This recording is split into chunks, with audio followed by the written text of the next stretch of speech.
This is the blueprint for my life. This is exactly what I want to do.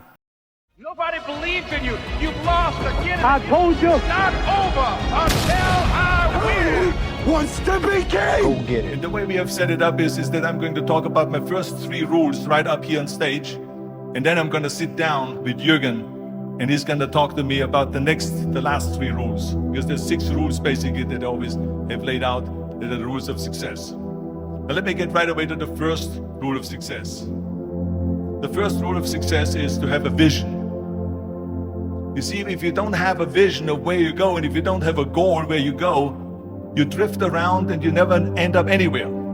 It's like you can have the best ship in the world, you can have the best airplane in the world. If the pilot or the captain doesn't know where to go, it will just drift around. It will not end up anywhere, or most likely in the wrong place. So I was very fortunate that I stumbled onto my vision. I want to become a bodybuilding champion just like Reg Park. I want to get into movies just like Reg Park. And I want to make millions of dollars and be rich and famous just like Reg Park. You got to have a purpose no matter what you do in life. You got to have a purpose. So that's rule number 1, have a vision. Rule number 2 is don't listen to the naysayers. Don't listen to the naysayers.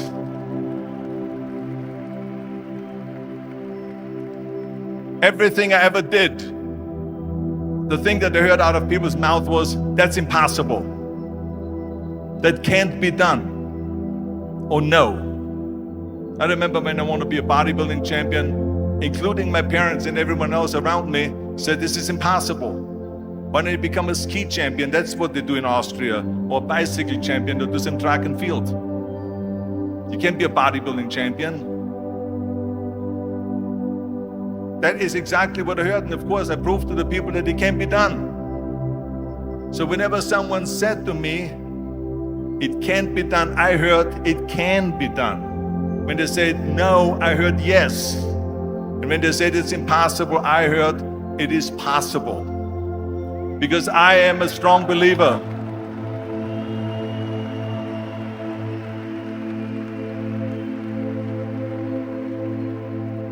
I'm a strong believer of what Nelson Mandela said, that everything is always impossible until someone does it. Well, I'm going to be the one, I said to myself, I'm going to do it and I'm going to show it to them. Maybe it has never been done before.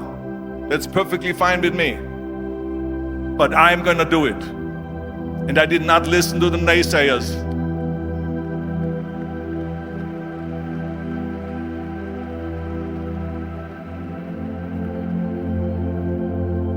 The same was also when I went into not just in bodybuilding, they said no. When I wanted to come to America, when I wanted to go to America, they said it's impossible. There's no money that you have to fly even over there. You have no money when you go over there to live with.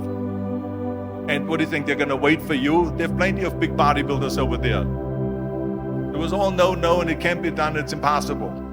And I remember then the same thing happened also when I went into show business. Can you imagine, I was now a bodybuilder, I weighed 250 pounds, I was Mr. Olympia 6 times, I was Mr. Universe 5 times, and Mr. World and Mr. International. I won 13 World Bodybuilding Championships altogether.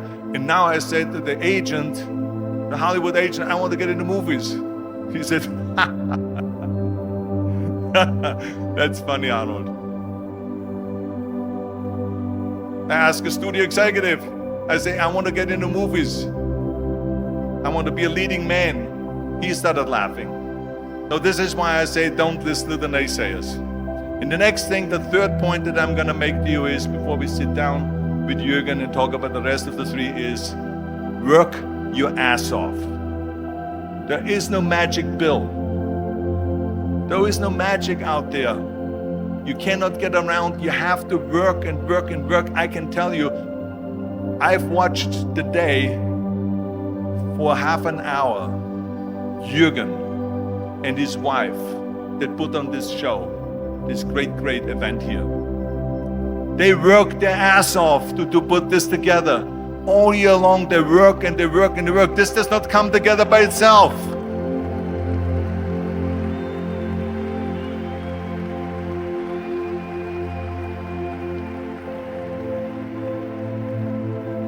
For half an hour, they were running around and making phone calls and doing this and that and talking to their aides to make sure this is happening, make sure there's the water out there.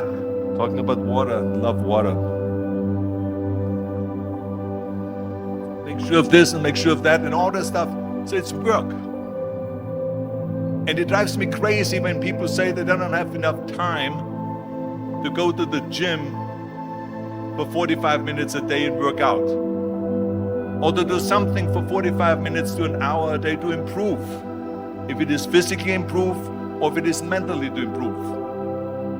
Imagine you read 1 hour a day about history.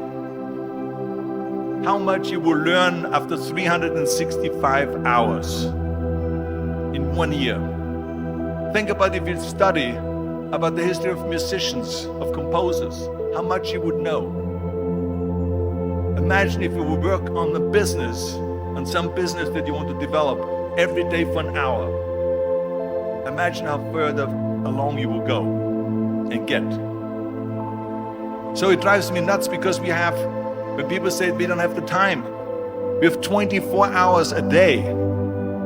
We sleep 6 hours a day, so that gives you still 18 hours. Now there's someone shaking their head out here in front to say probably, I don't sleep 6 hours, I sleep 8 hours, right? But just sleep faster.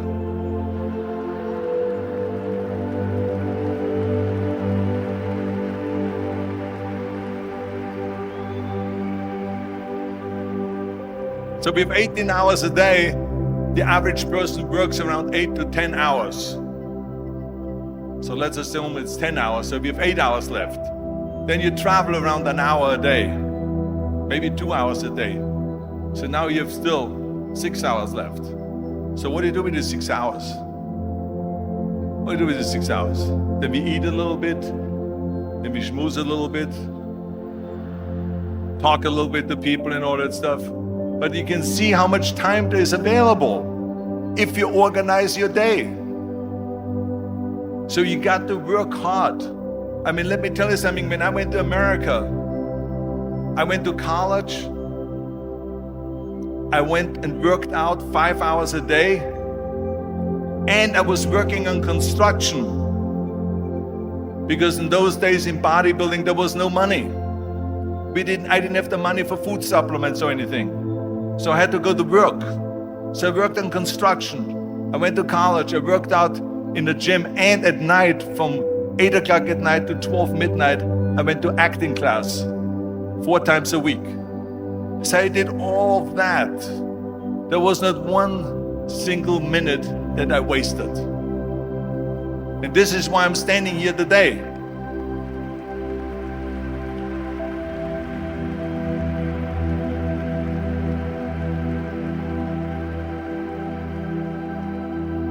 I became very friendly with Muhammad Ali in the 70s.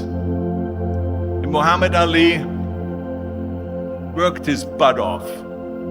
And I saw it firsthand. And I remember that there was a sports writer that was there in the gym when he was working out and he was doing sit-ups. And they asked him, how many sit-ups do you do?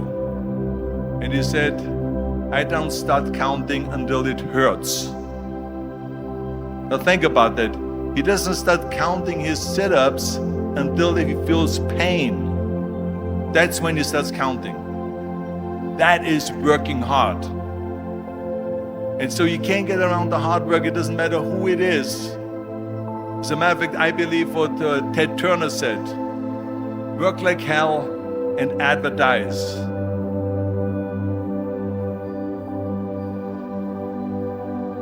You get it? Work like hell. Go to bed and early to rise, work like hell and advertise. So you work your ass off and then you let the world know about your work. That's what it is all about. Let people know. If you have a company, if you have a movie, if you do a sports, work your ass off, but then advertise and let everyone know. So this is what it's all about. So anyway, so those are the 3 main rules that I have here for you today, right here. At the end, remember, champions are made from action. Stay inspired, stay unstoppable. Don't forget to hit like, share, and subscribe. Above all, go get it.